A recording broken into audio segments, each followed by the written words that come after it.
سبحان الذي أسرى بعبده ليلا من المسجد الحرام إلى المسجد الأقصى الذي باركنا حوله لنريه من آياتنا إنه هو السميع البصير.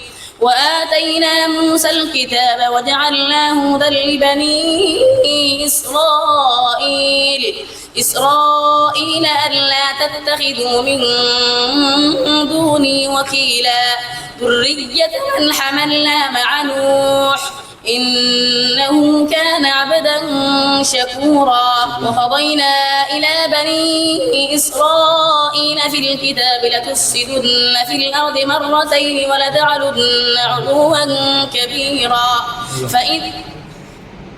طه ما أنزلنا عليك بسم الله الرحمن الرحيم.